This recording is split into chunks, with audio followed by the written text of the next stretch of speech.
Hi, my name is Craig Woody. I'm looking forward to play with Mr. Jimmy over at the Asheville Guitar Barn. We're going to play some blues. I'm looking forward to that. Okay, my first memory of music was, I have to say, was Mitch Miller or somebody like that, because my whole family loved music.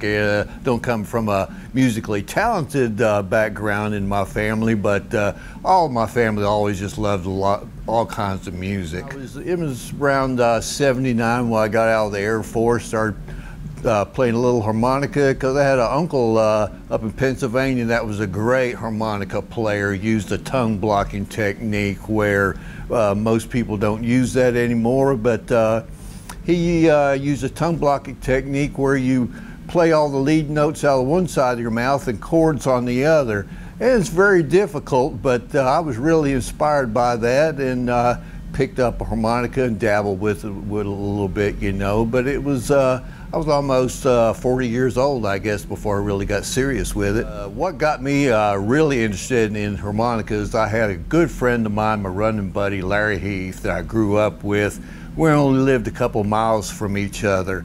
And he belonged to the Capitol Music Club. And he called me one evening after he got home. He got one of his records in the mail and put it on his turntable, listened to it. He says, called me up, he says, "Man, you got to come listen to this." I said, "What is it?" He says, "There's something on here sounds like a harmonica, but you know, I'm not really sure if it's a harmonica or not, but come over and listen." So I went over to his house and we listened to this record, and it's like I was just so turned on by the tone of the Jay Giles band. There was a gentleman by the name of what was his name? Richard Salwich. Everybody called him Magic Dick, with Peter Wolf. They put out this album, I think it was about 1970, something like that. When I heard the tone of that harmonica, I was blown away. I was like, I've got to learn how to do that. The good part about harmonica is, you know, you put that little guy in your pocket and go wherever you want to with it. But I did, you know, in my earlier years in learning how to play those notes well, I had about half an hour drive to work, so I would play my harmonica on the way to work. I'd play it on the way home from work.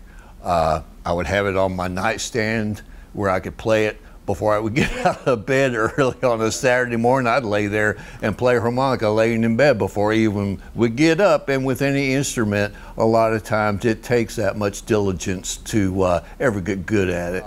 You know, I've got a good friend of mine, guitarist Howie Johnson.